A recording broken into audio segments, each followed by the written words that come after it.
എല്ലാവർക്കും നമസ്കാരം. തെരഞ്ഞെടുപ്പിൻ്റെ കാലമാണ്, രാഷ്ട്രീയത്തിൻ്റെ കാലമാണ്, രാഷ്ട്രീയ ചർച്ചകളുടെ കാലമാണ്, രാഷ്ട്രീയ തന്ത്രങ്ങളുടെയും കുതന്ത്രങ്ങളുടെയും കാലമാണ്. എന്താണ് നമ്മുടെ കേരള രാഷ്ട്രീയത്തെ ഏറ്റവും അധികം ചർച്ചയാക്കുന്ന ഇല്ലെ ബാധിക്കുന്ന വിഷയം? മെയിനായിട്ട് നോക്കുകയാണെങ്കിൽ ശബരിമല തന്നെയാണ്. സ്വർണ്ണപ്പാളി എന്ന് പറയുന്നത്, ആ ഒരു ചർച്ച വന്നത് സത്യം പറഞ്ഞാൽ നമ്മുടെ ഇടതുമുന്നണി ഗവൺമെൻറ് ഒട്ടും ആഗ്രഹിക്കാത്തൊരു കാലത്താണ്. കഴിഞ്ഞ ലോക്സഭാ ഇലക്ഷൻ, അതായത് 2024 ലോക്സഭാ ഇലക്ഷനിൽ കേരളത്തിലുണ്ടായ ഡെമോഗ്രഫി ബേസ്ഡ് വോട്ടിങ്ങിൻ്റെ കാര്യം നോക്കുകയാണെങ്കിൽ കേരളത്തിലെ പല ഗ്രൂപ്പുകളും, സാമൂഹ്യ ഗ്രൂപ്പുകളും വ്യക്തമായ ചില തീരുമാനങ്ങളെടുത്ത് വോട്ട് ചെയ്തൊരു സമയമാണ്. അതിൻ്റെ പരിണിതഫലമാണ് ഇപ്പോഴത്തെ കേരള രാഷ്ട്രീയത്തിലെ തന്ത്രങ്ങളും മറ്റ് ചർച്ചകളും. പക്ഷേ ഇതിനെയൊക്കെ സ്വാധീനിക്കുന്ന ഒന്നായിട്ട് സ്വർണ്ണപ്പാളി മാറി. ഞാനിവിടെ ചർച്ചയിലെടുക്കാൻ ഉദ്ദേശിച്ചത് അയ്യപ്പ സംഘവും അതിന് ശേഷമുള്ള കാര്യങ്ങളും തന്നെയാണ്. എന്തുകൊണ്ട് ഇടതുപക്ഷ മുന്നണി ഗവൺമെൻറ് അയ്യപ്പ സംഘം സംഘടിപ്പിച്ചു? അതിൻ്റെ പരിണതഫലം എന്താണ്? അത് പിന്നെ എങ്ങോട്ടാണ് പോകുന്നത് അഥവാ പോയത്? ഇത്തരം കാര്യങ്ങളാണ്. 2024 ലോക്സഭാ ഇലക്ഷൻ കഴിഞ്ഞ് അതിൻ്റെ റിസൾട്ട് തന്നെ അനലൈസ് ചെയ്യുകയും ആ ഇലക്ഷൻ സമയത്ത് തന്നെ പലരോടും സംസാരിക്കുകയും ചെയ്യുന്നതിൻ്റെ വെളിച്ചത്തിൽ അന്ന് ഞാനൊരു ഫേസ്ബുക്ക് പോസ്റ്റ് ഇട്ടിരുന്നു. അതിൽ പറഞ്ഞതാണ്, മുസ്ലിം ന്യൂനപക്ഷം ഇടതുപക്ഷത്തെ ഉപേക്ഷിച്ചു, അവർ UDF അടുത്ത ഇലക്ഷൻ വോട്ട് ചെയ്യാൻ പോകുന്നത്. ഈ ഒരു തോന്നലുണ്ടാവാൻ കാരണം 2024 ഒരു ഇലക്ഷൻ്റെ പാറ്റേണാണ്. 2024 ഇലക്ഷൻ വരുന്നതിന് മുമ്പ് തന്നെ കർണാടകത്തിൽ സംസ്ഥാന ഇലക്ഷൻ വന്നിരുന്നു. ഈ ഇലക്ഷനിൽ BJP തോറ്റു, കർണാടകത്തിൽ കോൺഗ്രസ് വിജയിച്ചു. അന്ന് അതിന് കാരണമായൊരു പ്രധാന സംഭവം മുസ്ലിം വോട്ടിലെ ഷിഫ്റ്റായിരുന്നു. പ്രധാനമായിട്ടും രണ്ട് പാർട്ടികൾക്കിടയിൽ ചതറിക്കിടന്ന മുസ്ലിം വോട്ട് ഏകീകരിച്ചു എന്ന് പറഞ്ഞാൽ, കർണാടകത്തിൽ കോൺഗ്രസിൻ്റെ ഒപ്പം മുസ്ലിം വോട്ടുണ്ടായിരുന്നു. കുറച്ച് വോട്ടുകൾ ദേവഗൗഡ, കുമാരസ്വാമി എന്നിവർ നയിക്കുന്ന ജനതാദളിൻ്റെ ഒപ്പം ഉണ്ടായിരുന്നു. അവിടെ എന്തു പറ്റിയെച്ചാൽ, ആ ഇലക്ഷനിൽ ജനതാദൾ വിഭാഗത്തിലുണ്ടായിരുന്ന മുസ്ലിം വോട്ടുകൾ മുഴുവൻ കോൺഗ്രസിലേക്ക് മാറുക ചെയ്തത്. അതിൻ്റെ ഫലമായിട്ട് 16% വോട്ട് കിട്ടിയിരുന്ന ജനതാദളിന് 11% വോട്ട് കുറഞ്ഞു. നഷ്ടപ്പെട്ട 5% കോൺഗ്രസിനാണ് കിട്ടിയത്. മുസ്ലിം വോട്ടുകളുടെ ഏകീകരണം ഉണ്ടാകുകയും വ്യക്തമായ ഭൂരിപക്ഷത്തോടുകൂടി കർണാടകത്തിൽ കോൺഗ്രസിന് അധികാരത്തിൽ വരാൻ പറ്റുകയും ചെയ്തു. ഓക്കെ, അതോടെ എന്ത് സംഭവിച്ചു? അതോടെ അഖിലേന്ത്യാ തലത്തിൽ കോൺഗ്രസും മുസ്ലിം സംഘടനകളും തമ്മിൽ പല ചർച്ചകളും നടന്നു. അതിൻ്റെ ഫലമായിട്ട് മുസ്ലിം ഏകീകരണം കോൺഗ്രസ് അനുകൂലമായിട്ടുണ്ടാവണം എന്നൊരു തീരുമാനമാണ് അഖിലേന്ത്യാ തലത്തിലുണ്ടായത്. അത് ലോക്സഭാ ഇലക്ഷനിൽ പ്രതിഫലിക്കുകയും ചെയ്തു. തിരുവനന്തപുരത്ത് തന്നെ എനിക്ക് നേരിട്ടറിയാവുന്നൊരു കാര്യമുണ്ട്. BJPയുടെ ഇലക്ഷൻ സ്ക്വാഡുകളിൽപ്പെട്ട ഒരു ഗ്രൂപ്പ് വന്നിട്ട് പറഞ്ഞു, ചാലക്കമ്പോളത്തിലെ CIT-കാരായിട്ടുള്ള മുസ്ലിം വിഭാഗത്തിൽപ്പെട്ടവർ ശശി തരൂരിനാണ് വോട്ട് രേഖപ്പെടുത്താൻ പോകുന്നത് എന്ന് പറഞ്ഞൊരു സംഭവം ഓർമ്മയുണ്ട്. ഇത് ഞാൻ പ്രത്യേകം നോട്ട് ചെയ്തു. അപ്പം പല ഇലക്ഷൻ വിലയിരുത്തലുകൾക്കും വിശകലനങ്ങൾക്കും പല ഡേറ്റ ആവശ്യമാണ്. അതുകൊണ്ട് തന്നെ എൻ്റെ ചില സുഹൃത്തുക്കളോട് അക്കാലത്ത് മഹല്ല് കമ്മിറ്റികളുമായിട്ട് ബന്ധപ്പെട്ട് എന്താണ് നിലപാടുകൾ എന്ന് ഒന്നറിയാൻ ആവശ്യപ്പെട്ടു. അവർ പലരും തന്നെ കമ്മിറ്റികളുമായിട്ട് സംസാരിച്ചു. അവർ വ്യക്തമായിട്ട് തുറന്നു തന്നെ കാര്യങ്ങൾ പറഞ്ഞു. അതെ, ഞങ്ങളുടെ വോട്ട് തവണ കോൺഗ്രസിന് തന്നെയാണ്, അല്ലെങ്കിൽ UDFനാണ്, അങ്ങോട്ടാണ്. അത് തീരുമാനമെടുത്തേക്കുന്ന കാര്യമാണ്. അപ്പോൾ ഇടതുപക്ഷ മുന്നണിക്ക് ആ ഇലക്ഷൻ വോട്ട് കിട്ടുന്നില്ല. സ്വാഭാവികമായിട്ടും അതൊരു നോർമൽ പാറ്റേൺ ആണ് കേട്ടോ. അല്ല, അത് പ്രത്യേകമായിട്ട് ആരെങ്കിലും തീരുമാനമെടുത്തെന്ന് പറയാൻ വയ്യാത്ത വിധത്തിൽ കേരളത്തിൽ സ്വാഭാവിക ഒരു പാറ്റേൺ ആണ്. കാരണം ലോക്സഭാ ഇലക്ഷൻ വരുമ്പോൾ കേരളത്തിലെ മതന്യൂനപക്ഷങ്ങൾ UDFനെ പിന്തുണയ്ക്കും. പക്ഷേ നിയമസഭാ ഇലക്ഷൻ വന്നപ്പോൾ LDFനെയാണ് പിന്തുണച്ചത്. ഇങ്ങനൊരു മാറ്റം മുമ്പുണ്ടായിരുന്നു. പക്ഷേ അതിൽ നിന്ന് വേറൊരു ഷിഫ്റ്റിലേക്ക് പോകുന്ന സൂചനയാണ് എനിക്ക് മനസ്സിലായത്. കാരണം ആ ലോക്സഭാ ഇലക്ഷനിൽ LDF നിന്ന് UDFിലേക്ക് പോയ ന്യൂനപക്ഷ വോട്ടുകൾ, പ്രത്യേകിച്ച് മുസ്ലിം സമുദായത്തിലേത്, പിന്നെ തിരിച്ചു വരാൻ പോകുന്നില്ല, LDFിലേക്ക് തിരിച്ചു വരില്ല. വരുന്ന നിയമസഭാ ഇലക്ഷനിലും അവർ UDFിൻ്റെ ഒപ്പമായിരിക്കും എന്നൊരു സൂചന കിട്ടി. അതുകൊണ്ട് തന്നെ അതിൻ്റെ കൂട്ടത്തിൽ ഒരു കാര്യം കൂടെ മനസ്സിലായി. ഏതാണ്ട് 1% മുസ്ലിം വോട്ട് BJPക്ക് പോകാൻ സാധ്യതയുണ്ട്. ഏത് വോട്ടാണ് BJPയിലേക്ക് പോയത്, ഇല്ല പോകാൻ സാധ്യത ഉണ്ടായിരുന്നെന്ന് ചോദിച്ചാൽ, വിവാഹം കഴിക്കാത്ത മുസ്ലിം പെൺകുട്ടികളുടെ വോട്ടുകൾ BJPയിലേക്ക് തിരിയാൻ്റെ സാധ്യതയെപ്പറ്റി മുസ്ലിം സമുദായത്തിലുള്ള പല ആൾക്കാരും തന്നെ അന്ന് തുറന്ന് സംസാരിച്ചിട്ടുണ്ട്. അതിൻ്റെ കാരണം മുത്തലാഖാണ്. മുത്തലാഖ് BJP അധികാരത്തിന് വെളിയിൽ പോയാൽ മുത്തലാഖ് തിരികെ വരുമോ എന്നുള്ള ഭയം വിവാഹം കഴിക്കാത്ത മുസ്ലിം പെൺകുട്ടികളിലുണ്ട് എന്നൊരു തോന്നൽ അന്നെനിക്കുണ്ടായി. കാരണം പല ചർച്ചകളിൽ അങ്ങനെയും വരുന്നു. മുസ്ലിം പെൺകുട്ടികളുടെ വാട്സാപ്പ് ഗ്രൂപ്പുകളിൽ ഇത്തരം ചർച്ചകൾ നടക്കുന്നു എന്നൊക്കെ ഒന്ന് അറിയാൻ പറ്റി. അതെന്തും ആയിക്കൊള്ളട്ടെ. മൊത്തത്തിൽ അന്നത്തെ കാര്യങ്ങൾ വിശകലനം ചെയ്തപ്പം എനിക്ക് ഒരു ചെറിയൊരു ലേഖനമായിട്ട് ഫേസ്ബുക്കിൽ ഇടാൻ തോന്നിയതാണ്, വരുന്ന ഇലക്ഷനിൽ, അതായത് നിയമസഭാ ഇലക്ഷനിൽ LDFൻ്റെ ഒപ്പം മുസ്ലിം വോട്ടുകൾ ഉണ്ടാവില്ല. ഇത് ഇടതുമുന്നണിക്ക് മനസ്സിലാവുന്നുണ്ട്. അതുകൊണ്ട് തന്നെ അവർക്ക് ഹിന്ദുക്കളെ പ്രീണിപ്പിക്കേണ്ടി വരും. ഇടതുമുന്നണിക്കൊരു ഹിന്ദു പ്രീണന നയം സ്വീകരിക്കേണ്ടി വന്നേക്കും എന്നൊരു നിലപാടിൽ ഞാനന്നൊരു ആർട്ടിക്കിൾ ഇട്ടു. എന്തായാലും സംഭവിച്ച യഥാർത്ഥത്തിൽ അത് തന്നെയാണ്. അതിൻ്റെ ഒരു പരിണതഫലമാണ് അയ്യപ്പ സംഗമം എന്ന പേരിൽ പമ്പയിൽ സംഘടിപ്പിച്ച മീറ്റിംഗ്. മുഖ്യമന്ത്രി നേരിട്ട് പങ്കെടുത്തൊരു മീറ്റിംഗാണ്. അയ്യപ്പ സംഗമത്തിലെ പ്രധാന ക്ഷണിതാക്കൾ നോക്കുകയാണെങ്കിൽ NSSും SNDP ആയിരുന്നു. NSSനെ പ്രതിനിധീകരിച്ച് തിരുവനന്തപുരത്ത് നിന്ന് സംഗീത് കുമാർ വരുന്നു. SNDP പ്രതിനിധീകരിച്ച് വെള്ളാപ്പള്ളി നടേശൻ സാറും വരുന്നു. ആ സമയത്ത് ആൾക്കാർക്കൊരു കൺഫ്യൂഷൻ ഉണ്ട്. സംഗീത് കുമാർ ഒരു വിമതനെ പോലെ പെരുമാറി ഇടതിൻ്റെ കൂടെ പോയതാണോ, ഇങ്ങനൊരു നയം NSSനുണ്ടോ എന്ന്. SNDPയുടെ നയം ക്ലിയർ ആയിരുന്നു. നേരിട്ട് വെള്ളാപ്പള്ളി നടേശൻ എന്ന് പറയുന്ന SNDPയുടെ ഏറ്റവും തലമുതിർന്ന നേതാവ് മുഖ്യമന്ത്രി പിണറായി വിജയനൊപ്പം മുഖ്യമന്ത്രിയുടെ കാറിൽ തന്നെ മീറ്റിംഗ് നടക്കേണ്ടത് വന്നിറങ്ങി മീറ്റിംഗ് പങ്കെടുത്തു. എന്തായാലും മീറ്റിംഗ് കഴിഞ്ഞ് ഏതാനും ദിവസത്തിനകം NSSൻ്റെ ജനറൽ സെക്രട്ടറി ആയിട്ടുള്ള സുകുമാരൻ നായർ പ്രഖ്യാപിച്ചു, LDF അല്ല, UDF അല്ല, LDF ആണ് നന്നായിട്ട് പ്രവർത്തിക്കുന്നത്. അർത്ഥം ക്ലിയറാണ്. അയ്യപ്പ സംഗമത്തിന് ശേഷം NSS സ്റ്റാൻഡ് ക്ലിയറാക്കി, ഞങ്ങൾ LDFനൊപ്പമാണ് എന്ന്. ആ സമയത്ത് ഇടതുമുന്നണിയും വളരെ തന്ത്രപരമായിട്ട് പലതും ചെയ്തിട്ടുണ്ട്. എന്തുകൊണ്ടാണ് അയ്യപ്പ സംഘം സംഘടിപ്പിച്ചു എന്നൊരു ചോദ്യമുണ്ട്. ഇങ്ങനെ ഈ സംഘടന തുറന്നു പറയുന്നു. ഇതിൻ്റെ ഒപ്പം തന്നെ അതേ ആഴ്ച തന്നെ മറ്റൊരു സംഭവം കൊണ്ടുണ്ടായി.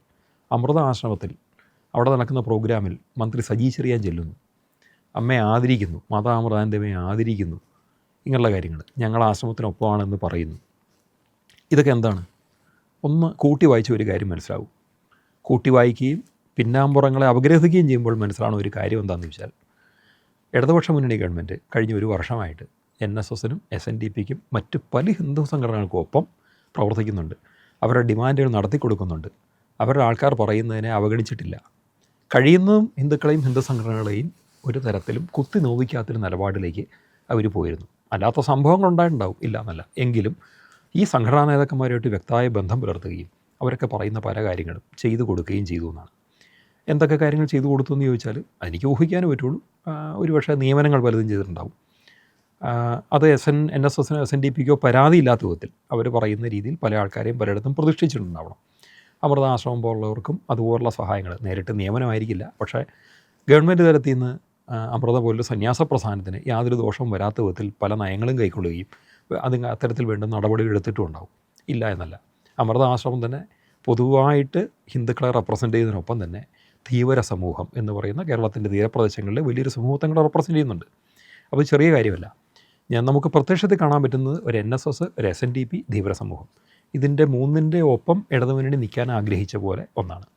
അങ്ങനെയെങ്കിൽ മറ്റ് ഹിന്ദു സംഘടനകളുടെ ഒപ്പവും ഇല്ലെങ്കിൽ അവരെ കൂടെ ചേർക്കാനുള്ള നടപടിയും ചിലപ്പോൾ LDF എടുത്തിട്ടുണ്ടാവണം. അതായത് വിശ്വകർമ്മ സമൂഹം, KPMS, ഇങ്ങനെയുള്ള പല പല ആൾക്കാരുണ്ട്, പല ഗ്രൂപ്പുകളുണ്ട് ഇവർക്ക്. ഇവരെയും കൂടെ കൂട്ടിയിട്ടുണ്ടാവണം. എന്തായാലും അതിൻ്റെ അൾട്ടിമേറ്റായിട്ടുള്ള റിസൾട്ട് എന്തുകൊണ്ട് അയ്യപ്പ സംഘം സംഘടിപ്പിച്ചു എന്ന് ചോദിക്കുകയാണെങ്കിൽ, ഞങ്ങൾ ഇവർക്കൊപ്പമാണ്, ഇവർ ഞങ്ങൾക്കൊപ്പമാണ് എന്ന് തുറന്ന് പൊതുജനമധ്യത്തിൽ കാണിക്കണമായിരുന്നു. ആ കാണിക്കാൻ വേണ്ടിയിട്ടാണ് അയ്യപ്പ സംഘം സംഘടിപ്പിച്ചത്. അതൊരു തുറന്നു പറച്ചിലാണ്, ഞങ്ങൾ ഒരുമിച്ചാണ്. എന്നിട്ടും സംശയമുള്ളവർക്ക് വേണ്ടിയിട്ടാണ് സുകുമാരൻ നായർ പരസ്യമായിട്ട് പ്രഖ്യാപനം നടത്തിയത്, UDF അല്ല LDF ആണ് കൂടുതൽ നന്നായിട്ട് പ്രവർത്തിക്കുന്നത് എന്ന്. ഇതൊക്കെ ആ പ്രഖ്യാപനമൊക്കെ എത്തിച്ചത് കാര്യങ്ങൾ ക്ലിയറായിട്ട് പൊതുവായിട്ട് ഹിന്ദു സമൂഹത്തിന് മുന്നിലേക്ക് ഒരു സന്ദേശം കൊടുക്കാനാണ്. ഹിന്ദു സംഘടനകൾക്കൊപ്പമാണ് LDF, അഥവാ ആ സംഘടന LDFനൊപ്പമാണ്. എല്ലാ ഹിന്ദുക്കളും അത് മനസ്സിലാക്കുക. അതുകൊണ്ട് LDFന് വോട്ട് ചെയ്യണതിൽ ആരും പ്രശ്നമൊന്നും വിചാരിക്കേണ്ട, LDF ഹിന്ദു വിരുദ്ധരല്ല എന്ന് കാണിക്കുക. ഇതാണ് ഇതിൻ്റെ ഉദ്ദേശം. ഈ ഒരു ഘട്ടത്തിലാണ് സ്വർണ്ണപ്പാളി വിവാദം വെളി വരുന്നത്. സ്വർണ്ണപ്പാളി ഇളക്കിക്കൊണ്ടുപോയ സമയത്താവാം, പക്ഷേ ഒരു കൃത്യമായ രാഷ്ട്രീയ വിവാദമായിട്ട് മുന്നിൽ വന്നു. ഒരുപക്ഷെ അയ്യപ്പ സംഗമം അന്നേരം സംഘടിപ്പിക്കുകയും സംഘടനാ നേതാക്കന്മാരിങ്ങനെ സംസാരിക്കുകയൊന്നും ചെയ്തില്ല എങ്കിൽ ആ സമയത്ത് സ്വർണ്ണപ്പാളി വിവാദം കൃത്യമായിട്ട് വെളി വരുമോ എന്നെനിക്ക് സംശയമുണ്ട്. ഒരുപക്ഷെ അതിനെക്കുറിച്ച് അറിയാവുന്ന ആൾക്കാർക്ക് അത് വേണമെങ്കിൽ കുറച്ച് നാളത്തേക്ക് ഫ്രീസ് ചെയ്ത് വയ്ക്കാം. എന്നിട്ട് പഞ്ചായത്ത് ഇലക്ഷൻ കഴിഞ്ഞ് ഡിസംബറും കഴിഞ്ഞ് ജനുവരിയും കഴിഞ്ഞ് അടുത്ത നിയമസഭാ ഇലക്ഷന് വേണ്ടി പ്രിപ്പയർ ചെയ്യുന്ന സമയത്ത് എടുത്ത് വെളിയിലിട്ടാൽ മതി. അങ്ങനെയെങ്കിലും ഇടതുമുന്നണി ഗവൺമെൻറ് ഭയങ്കര അടിയാവും. എന്തായാലും അത് കുറച്ച് നേരത്തെ തന്നെ വെളി വന്നു, വലിയ വിവാദമായി. ഇപ്പോൾ സംഭവിക്കുന്ന എന്താണെന്ന് ചോദിച്ചാൽ, പഞ്ചായത്ത് ഇലക്ഷൻ്റെ കാര്യങ്ങളെല്ലാം സ്റ്റാർട്ട് ചെയ്തു. സ്ഥാനാർത്ഥികൾ വീട് തോറും കയറി വോട്ട് ചോദിക്കുന്നു. അവിടെ ഇടതുമുന്നണിക്കാർ അനുഭവിക്കുന്നൊരു പ്രശ്നം, ഏത് വീട്ടിൽ ചെന്നാലും ഹിന്ദു വീടുകളിലാണെങ്കിൽ അവിടുത്തെ സ്ത്രീകൾ ചോദിക്കുകയാണ് അയ്യപ്പൻ്റെ സ്വർണ്ണം അടിച്ചു മാറ്റേണ്ട ആവശ്യം ഉണ്ടായിരുന്നോ എന്ന്. ഇത് നിരവധി സ്ഥലങ്ങളിൽ റിപ്പോർട്ട് ചെയ്യപ്പെടുന്നുണ്ട്. ഇത് ഒരു പ്രശ്നമായിട്ട് വന്നിട്ടുണ്ട്. സ്വർണ്ണപ്പാളി വിവാദം ചെറുതല്ലാത്ത തലങ്ങളിലേക്ക് മാറി. ഇതൊരു വല്ലാത്ത സ്ഥിതിവിശേഷമാണ് LDFന് സൃഷ്ടിച്ചത്. അപ്പം ഇലക്ഷൻ നടപടി തുടങ്ങുന്നതിന് മുമ്പേ തന്നെ, ഏതാണ്ട് 1-2 മാസം മുമ്പാണല്ലോ സ്വർണ്ണപ്പാളി വിവാദം വരുന്നത്. അപ്പോൾ തന്നെ ഇടതുമുന്നണിക്ക് കാര്യം പിടികിട്ടി. അവർക്ക് ഒത്തിരി റീഅറേഞ്ച്മെൻറ്റ് നടത്താണ്ട് രക്ഷയില്ല എന്ന് മനസ്സിലായിട്ടുണ്ട്. ഈ ഒരു ഘട്ടത്തിൽ വന്നതാണ് പതിവില്ലാത്ത വിധത്തിലുള്ളൊരു പ്രത്യേകതരം നീക്കം. അതായത് ജയകുമാർ IAS എന്ന് പറയുന്ന ആളെ, K ജയകുമാർ, അദ്ദേഹം IASകാരനാണ്, മുൻ ചീഫ് സെക്രട്ടറിയാണ്, ഒരു നല്ല കലാകാരനാണ്, ഒരു വിശ്വാസിയായ ഹിന്ദുവാണ്. അങ്ങനത്തെ ഒരു വ്യക്തിയെ ദേവസ്വം ബോർഡ് പ്രസിഡൻ്റ് സ്ഥാനത്തേക്ക് കൊണ്ടുവന്നിരിക്കുന്നു. തിരുവിതാംകൂർ ദേവസ്വം ബോർഡിൻ്റെ പ്രസിഡൻ്റ് സ്ഥാനത്തേക്ക്. ഇതൊരു ചെറുതല്ലാത്ത രാഷ്ട്രീയ നീക്കമാണ്. ഇതിനെക്കുറിച്ചുള്ള അപ്ഡേറ്റ്സ് അദ്ദേഹം ദേവസ്വം ബോർഡ് പ്രസിഡൻ്റ് ആയേക്കും എന്ന് കണ്ടപ്പോൾ എനിക്ക് തോന്നുന്നത് ചെറിയൊരു അത്ഭുതം അദ്ദേഹം ആവുന്നതിനെക്കുറിച്ചല്ല. കാരണം അദ്ദേഹം അതാവുന്നതിന് 2-3 ആഴ്ച മുമ്പ് തന്നെ എൻ്റെ സോഷ്യൽ മീഡിയ ഫീഡുകളിലേക്ക് ജയകുമാറിനെ കുറിച്ചുള്ള വീഡിയോസ് കയറി വരുന്നു. അതിലൊരു വീഡിയോ ഇതാണ്. അദ്ദേഹം ശ്രീപത്മനാഭ സ്വാമി ക്ഷേത്രത്തിൻ്റെ നിലവറ തുറന്ന് പരിശോധിച്ച സമിതിയിലുണ്ടായിരുന്നു. അന്ന് നിലവറ ഇറങ്ങിയ അനുഭവമൊക്കെ അദ്ദേഹം വിവരിക്കുന്നു. ആ വീഡിയോ കാണുമ്പം അദ്ദേഹം പത്മനാഭസ്വാമി ക്ഷേത്രം നിലവറ ഇറങ്ങി അവിടുത്തെ സ്വർണ്ണത്തിൻ്റെ കളവെടുത്തു. ഒരു തരി സ്വർണം പോലും എടുക്കാണ്ട് വെളിയിൽ വന്ന വ്യക്തി, ഇല്ലെങ്കിൽ അതിനൊക്കെ വേണ്ടി നിയുക്തനായ വ്യക്തി, അതിന് ഭാഗ്യം കിട്ടിയ വ്യക്തി എന്നൊരു സൂചന അവിടെ കിട്ടുന്നുണ്ട്. പിന്നെ ഒന്ന് ജയലളിത അദ്ദേഹം തമ്മിലുള്ള മീറ്റിംഗ്, അദ്ദേഹത്തിൻ്റെ അച്ഛൻ സംവിധാനം ചെയ്ത സിനിമയിൽ ജയലളിത അഭിനയിച്ചിട്ടുണ്ട്. അത് ജയലളിതയെ റിമൈൻഡ് ചെയ്യുന്നു. അങ്ങനെ ജയലളിതയുടെ ബഹുമാനം പോലും ഏറ്റുവാങ്ങിയ ഒരു വ്യക്തിയാണ് ജയകുമാർ എന്നുള്ളതൊക്കെ വരുന്നു. ഇങ്ങനെയുള്ള കാര്യങ്ങളൊക്കെ അവിടെ ചർച്ചയിൽ വരുന്നു. ഇത് വളരെ ബോധപൂർവം കൃത്യമായിട്ട് ചില ഹാൻഡിലുകളിൽ നിന്ന് വരുന്നതായിട്ടാണ് എനിക്ക് തോന്നിയത്. കാരണം K ജയകുമാർ എന്നൊരാളെ കൊണ്ടുവരണം, ദേവസ്വം ബോർഡ് പ്രസിഡന്റ് സ്ഥാനത്തിരുത്തണം. പക്ഷേ അതിനു മുമ്പ് ജനങ്ങൾക്കിടയിലേക്ക് അദ്ദേഹത്തെക്കുറിച്ചൊരു അവബോധം സൃഷ്ടിക്കണം. അതിനുവേണ്ടി കൃത്യമായിട്ട് വീഡിയോകൾ വെളിയിൽ വരികയാണ്. അങ്ങനെ 2-3 തരം വീഡിയോസ് അതിപ്പോഴും നമ്മുടെ ചുറ്റും കറങ്ങി കിടപ്പുണ്ട്, നമുക്ക് കാണാം.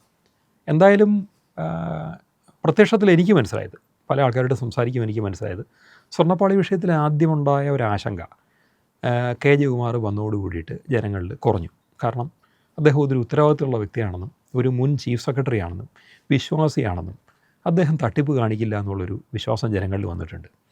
അപ്പോൾ അദ്ദേഹം എന്ത് ചെയ്താലും ശരി, എത്രയൊക്കെ മാറ്റങ്ങൾ, എന്തൊക്കെ നവീകരണം ദേവസ്വം ബോർഡ് വരുത്തിയാലും അത് തീർത്തും തകർന്ന് കിടക്കുന്ന ഒന്നിനെ പുനരുദ്ധരിക്കുന്ന ഒന്നായിട്ട് മാത്രമേ ജനങ്ങൾ കാണൂ. ഇതൊരു നേട്ടമാണ് ഇടതുമുന്നണിയെ സംബന്ധിച്ച്. കാരണം എന്താണെന്ന് വെച്ചാൽ അങ്ങനത്തെ ഒരു വ്യക്തിയെ അവർ കൊണ്ടുവന്നു. അദ്ദേഹത്തെ പോലെ വേറെ ആളെ കാണിക്കണമെങ്കിൽ മറ്റാരാണ് കേരളത്തിലുള്ളതെന്ന് ചോദിച്ചാൽ ഒരുപക്ഷെ ഈ ശ്രീധരനെ പോലെ ഒരാളായിരിക്കും. പക്ഷേ ശ്രീധരൻ ഇടതുപക്ഷത്തല്ല, BJPയുടെ ഒപ്പമാണ്. അപ്പോൾ ഇത്തരത്തിൽ കാണിക്കാൻ പറ്റിയ ഒരേ ഒരു വ്യക്തിയെ ഒരുപക്ഷെ അവരുടെ കയ്യിലുള്ളൂ. ആ ഒരു വ്യക്തിയെ തന്നെ കൃത്യമായിട്ട് പ്ലേസ് ചെയ്തു. ഇത് പ്ലേസ് ചെയ്ത് രാഷ്ട്രീയമായിട്ട് മുന്നോട്ട് വരുന്ന ഒരു വലിയ പ്രതിബന്ധം മറികടക്കാനാണെന്നാണ് എനിക്ക് തോന്നിയത്.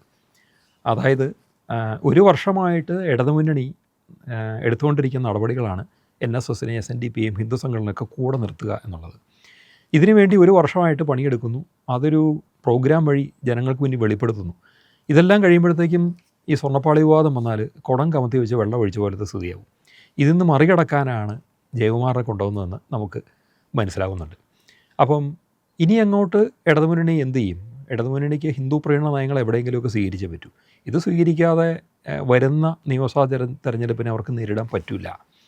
അതുകൊണ്ട് തന്നെ അയ്യപ്പ സംഗമത്തിൽ തുടങ്ങി ജയകുമാറിലെത്തിക്കുന്ന നടപടികൾക്ക് അപ്പുറത്തേക്കുള്ള ഹിന്ദുക്കൾക്കൊപ്പം നിൽക്കുന്ന, ഞങ്ങൾ ഹിന്ദുക്കൾക്കൊപ്പമാണ്, അല്ലെങ്കിൽ ഹിന്ദു പ്രീണനം തന്നെ ഞങ്ങളുടെ കയ്യിലുണ്ട് എന്ന് തോന്നിപ്പിക്കുന്ന തരത്തിലുള്ള നടപടികൾ LDFിൽ നിന്നുണ്ടാകുന്നത് തന്നെയാണ് എനിക്ക് തോന്നുന്നത്.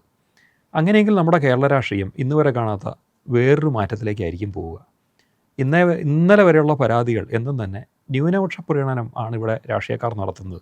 LDFും UDFും ന്യൂനപക്ഷങ്ങളെ പ്രീണിപ്പിക്കുന്നു, ഹിന്ദുവിനൊപ്പം ആരുമില്ല എന്നുണ്ടായതിൽ നിന്ന് നാളെ ഹിന്ദുവിനെയും പ്രീണിപ്പിക്കുകയും ഹിന്ദു വോട്ട് ബാങ്കിനെ സൂക്ഷിക്കുകയും ചെയ്യേണ്ട ഒരു അവസ്ഥയിലേക്ക് കേരള രാഷ്ട്രീയം മാറി എന്ന് ജനങ്ങൾക്ക് മനസ്സിലാകുന്ന വിധത്തിലുള്ള സംഭവവികാസങ്ങൾ ഇനി ഉണ്ടാവാൻ വളരെ വളരെ സാധ്യതയുണ്ട്. ഇപ്പോൾ ഉണ്ടായിരിക്കുന്ന കാര്യങ്ങൾ അതുതന്നെയാണ്, ഇനി പക്ഷേ ഉണ്ടാകാൻ പോകുന്നതും അതുതന്നെയായിരിക്കും. നന്ദി, നമസ്കാരം.